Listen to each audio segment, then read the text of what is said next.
C'était un après-midi ensoleillé.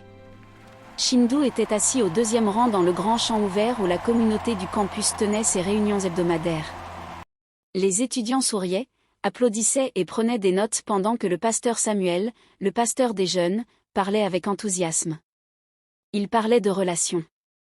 Les gars, vous devez d'abord construire une bonne relation avec vous-même avant d'essayer de construire une autre relation avec un homme ou une femme. Assurez-vous d'avoir une bonne relation avec vous-même. Vous n'avez pas soif et n'oubliez pas que Dieu doit être au centre. Sans lui, cela ne durera pas.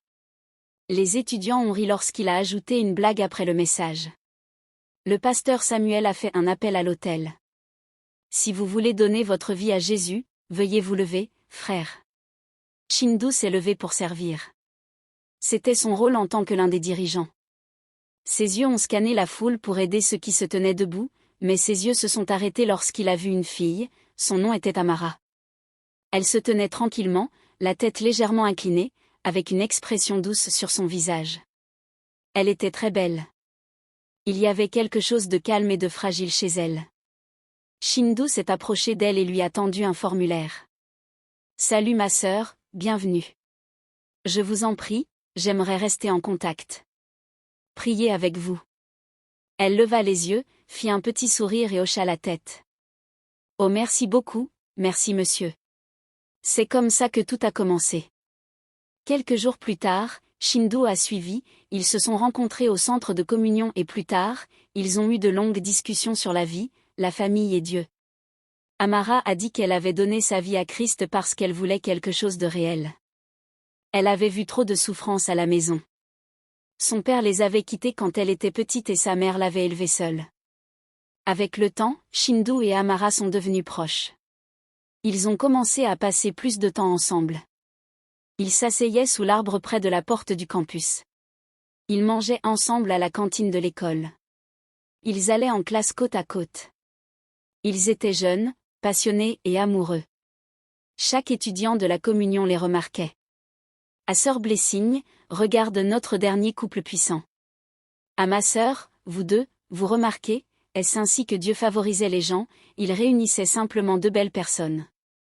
Ah mon Dieu, quand viendra le mien? Et ils avaient vraiment l'air heureux. Tout le monde les admirait.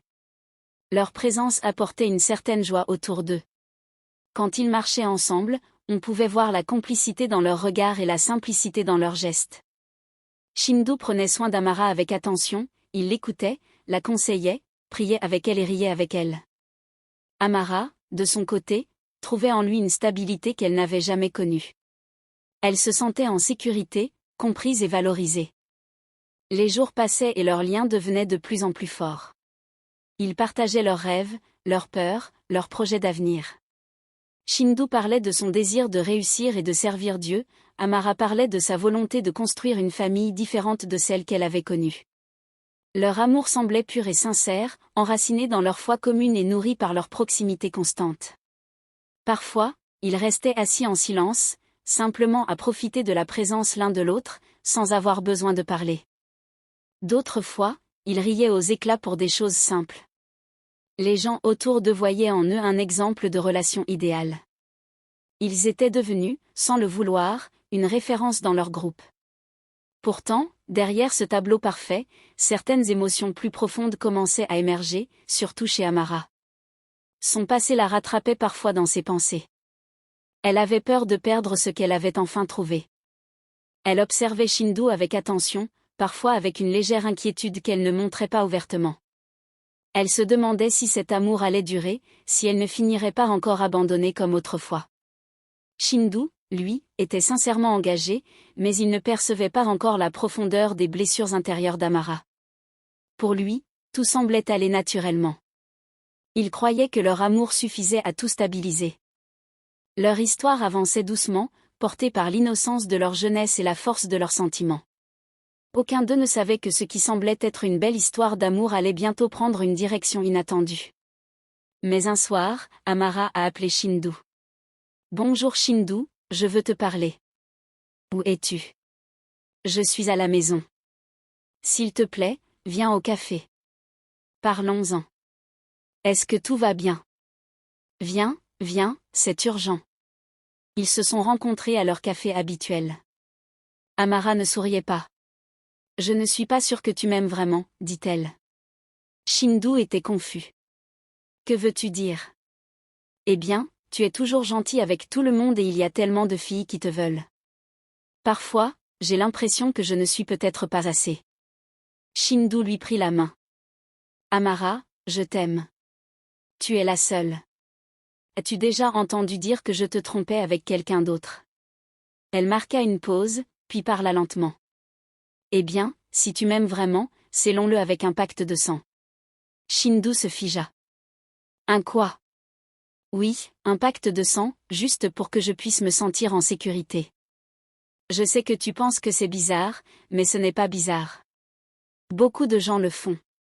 Shindu secoua la tête. Non, non, nous n'en avons pas besoin. Je t'aime déjà. Amara insista. Si tu m'aimes, faisons ce pacte de sang. Elle baissa les yeux. Tu vois, mon père a dit qu'il aimait ma mère, mais il l'a quittée, il nous a laissés toutes les deux. Je ne veux plus jamais vivre ça. Si tu m'aimes, alors faisons-le. C'est la seule façon pour que je me sente en sécurité. Shindu ne savait pas quoi dire. Il l'aimait vraiment. Peut-être que c'était ainsi qu'il pouvait lui prouver son amour. Ce soir-là, ils se sont rencontrés dehors, sous le clair de lune rouge. C'était calme, la brise était froide. Amara a sorti une petite lame et a attrapé son pouce. Shindu a fait de même. Leurs mains tremblaient légèrement. Ils ont pressé leurs pouces l'un contre l'autre. Leur sang s'est touché, puis chacun l'a léché. Le vent s'est levé comme une tempête silencieuse autour d'eux. Ils ont fait le serment de ne jamais se quitter. Je ne te trahirai jamais, dit Shindu. Moi, Amara Okafor, je ne te trahirai jamais, je ne te quitterai jamais. Je veux aussi que tu saches que même la mort ne peut pas nous séparer. Je te promets que je ne te tromperai jamais. Je ne laisserai jamais personne ni rien se mettre entre nous. Amara sourit, les yeux brillants. Merci, merci beaucoup. Maintenant, je me sens en sécurité. Je t'aime tellement. Elle le serra contre elle. Shindu pensait la protéger, mais il ne comprenait pas ce qu'il venait de sceller. L'alliance était faite. Les jours ont continué à passer comme si rien n'avait changé, mais quelque chose d'invisible avait été établi entre eux. L'année touchait à sa fin et les vacances de Noël approchaient. Shindu est resté un peu plus longtemps sur le campus. Il voulait surprendre Amara à son retour. Il a décoré sa chambre, préparé un petit mot d'amour et laissé un cadeau avec son parfum préféré sur la table. Il imaginait déjà son sourire en entrant dans la pièce. Pendant ce temps, Amara avait quitté la ville pour rentrer voir sa famille et devait revenir quelques jours plus tard. Ce matin-là, elle est montée dans un bus en direction de l'école. Le voyage semblait normal, les passagers parlaient, certains dormaient, d'autres regardaient par la fenêtre. Mais sur l'autoroute, tout a basculé. Un chauffeur de camion imprudent a perdu le contrôle et a violemment percuté le bus. Le choc a été terrible. Presque tous les passagers sont morts sur le coup. Le bus a été écrasé et brûlé. Seul le chauffeur a survécu, gravement blessé. Les secours sont arrivés, la scène était chaotique. Les corps étaient méconnaissables pour la plupart. Parmi les débris, on a retrouvé la carte d'identité d'Amara. L'information a été transmise à l'école. Les appels ont été passés aux familles. Cet après-midi-là, Shindu était seul au centre de fraternité, en train de regarder la télévision. Puis il a vu les informations. Accident mortel sur Benin Road, plusieurs étudiants craignent d'être morts. Son cœur s'est serré. Il a reconnu le trajet. Il a immédiatement pris son téléphone et a appelé Amara. Aucune réponse. Il a essayé encore et encore. Rien. Une peur profonde a commencé à l'envahir. Le soir venu, son téléphone a sonné. C'était le pasteur Samuel. Sa voix tremblait. Shindu, où es-tu? Je suis au centre, monsieur. Assieds-toi. Il y a quelque chose que je dois te dire. Shindu sentit son souffle se couper. Oui, monsieur. Amara était dans ce bus. Le monde de Shindu s'est effondré. Non, ce n'est pas possible. Ses jambes ont cédé. Il est tombé au sol et a commencé à pleurer. Un cri profond, incontrôlable. Il pleurait comme un enfant. Il ne pouvait plus manger, il ne pouvait plus dormir. Il refusait de voir qui que ce soit. Comment cela a-t-il pu arriver? Pourquoi? Amara était innocente. Son corps n'a même pas été retrouvé. Les autorités ont annoncé un enterrement collectif. Il n'y aurait pas de cercueil, pas d'adieu. Le cadeau que Shindu avait préparé est resté intact dans la chambre. Le temps a passé, mais la douleur ne partait pas. Shindu a terminé ses examens et a obtenu son diplôme, mais sans joie. Pendant que les autres célébraient, prenaient des photos et riaient, lui restait en retrait, forçant à peine un sourire. Quelque chose en lui s'était brisé. Il portait encore en lui les souvenirs d'Amara, leurs moments, leurs promesses, et cette nuit sous la lune rouge qui semblait désormais le suivre comme une ombre silencieuse. Après l'obtention de son diplôme, Shindu a trouvé un emploi dans une compagnie pétrolière à Lagos. Il a déménagé dans un bel appartement et a commencé à gagner beaucoup d'argent, mais à l'intérieur, son cœur était toujours vide. 2 ans plus tard, sa petite sœur Ifeoma est venue lui rendre visite. Elle n'était pas seule. « Salut Shindu, tu as l'air bien. » « Eh bien, voici Kemi. C'est une amie du travail, vous devriez parler. » Shindu a dit bonjour. Kemi a souri. Elle était calme, intelligente et facile à aborder. Ils ont discuté un moment, puis elle est partie. Mais ce soir-là, Kemi lui a envoyé un message. « Ravi de t'avoir rencontré aujourd'hui, j'espère que tu vas bien. » Ce petit message a ouvert une porte. Ils ont commencé à discuter tous les jours. Ils parlaient du travail, de la vie, de Dieu et même de la perte. Un jour, Shindu s'est ouvert. Il a parlé à Kemi d'Amara. Kemi n'a pas jugé. Elle a écouté attentivement. Shindu, je ne suis pas là pour prendre sa place. Je suis juste là pour t'aimer un jour à la fois. Je sais que c'est difficile, mais elle aurait voulu que tu continues à vivre. Ce jour-là, quelque chose s'est apaisé en lui. 6 mois plus tard, ils se sont mariés. C'était un grand mariage, rempli de famille, d'amis et de joie. Kemi était radieuse. Shindu souriait à nouveau, du moins en apparence. Un matin, alors qu'il conduisait pour aller au travail, le soleil brillait et une musique douce passait à la radio. Il a tourné à gauche à un carrefour, puis soudain, il a vu Amara assise tranquillement sur le siège passager. Il pouvait la voir clairement dans le rétroviseur, portant la même robe rouge qu'elle portait la dernière fois qu'ils s'étaient vus. Son visage était triste, ses yeux remplis de larmes. Le cœur de Shindu s'est mis à battre violemment. Il a cligné des yeux, s'est frotté le visage et quand il a regardé à nouveau, elle avait disparu. Il a serré le volant et murmuré. « Mon Dieu, qu'est-ce que je viens de voir ?» Cette nuit-là, il était allongé à côté de Kemi qui dormait déjà. Son ventre était encore plat, à peine 3 mois de grossesse. Il a éteint la lampe et fermé les yeux. Puis la pièce est devenue anormalement froide. Il a ouvert les yeux. Amara était assise au bord du lit. « Shindu, dit-elle d'une voix grave, tu m'as trahi. » Il s'est figé. « Que dis-tu? Tu es morte. » Amara secoua la tête. « Tu m'as promis pour toujours. Tu as dit que rien ne nous séparerait. Tu te souviens de la nuit de la lune rouge. De notre alliance. Tu as dit que même la mort ne la briserait pas. » Les lèvres de Shindu tremblaient. « Mais Amara, tu es morte. Que étais-je censé faire? J'ai pleuré pour toi. Je suis mariée maintenant. » Les yeux d'Amara devinrent sombres. « Ce mariage ne marchera pas. Je suis la vraie épouse. Je ne partirai pas. » Puis elle disparut. Kemi se retourna légèrement. « Chérie, ça va. » Shindu força un sourire. « Oui, tout va bien. Rendors-toi. » Le lendemain, au bureau, il essayait de travailler, mais l'air autour de lui changea soudainement. Amara réapparut. « Écoute-moi, tu dois divorcer. » Shindu secoua la tête. « Tu n'es pas réel. » Amara répondit froidement.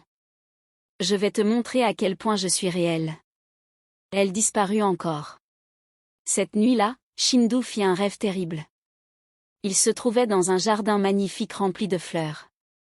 Il les touchait avec douceur, souriant. Puis Amara est apparue et a commencé à arracher les fleurs une à une. « Arrête, s'il te plaît, arrête. Pourquoi fais-tu ça ?» Mais il ne pouvait pas bouger. Il était paralysé.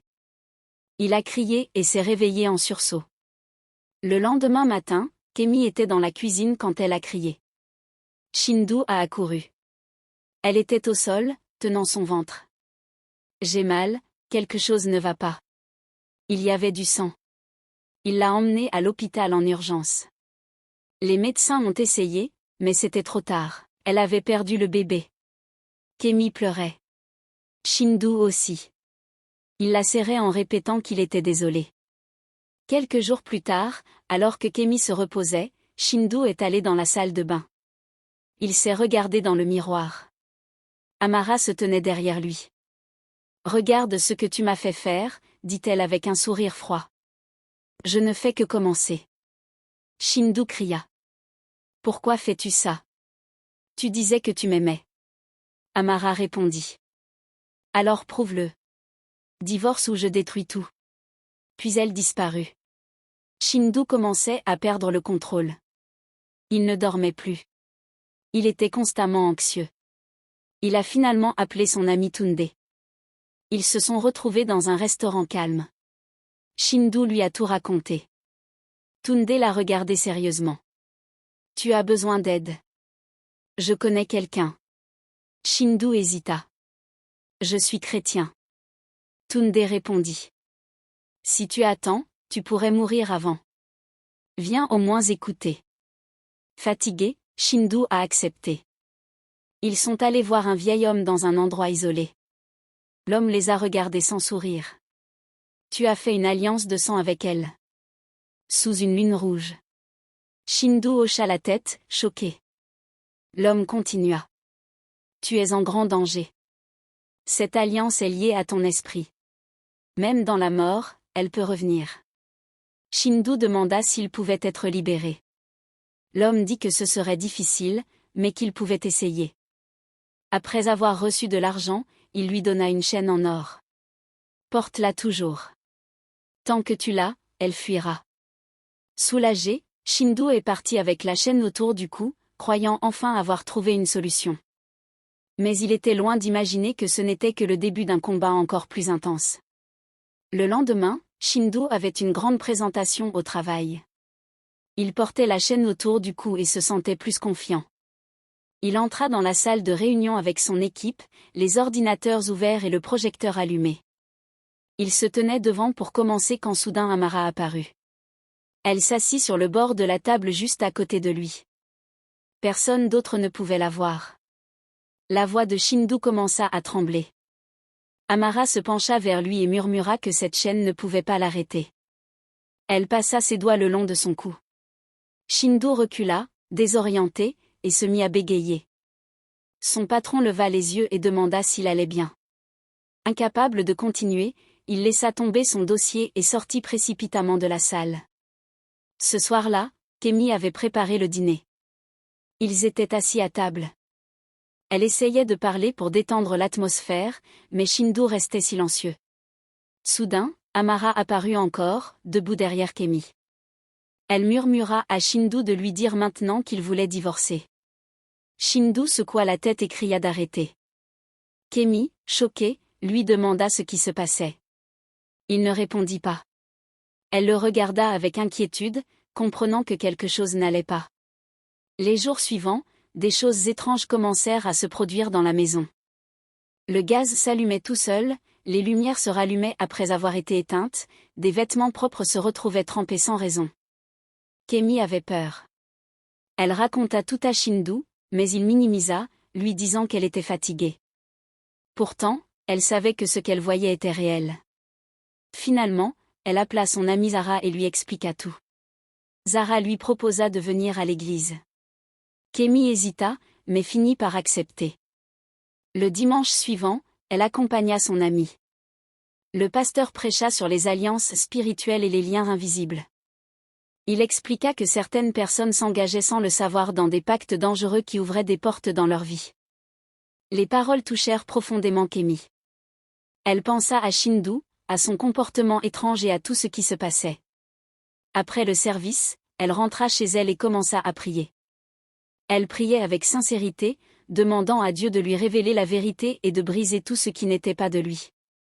Chaque nuit, elle continuait, même quand des phénomènes étranges se produisaient autour d'elle.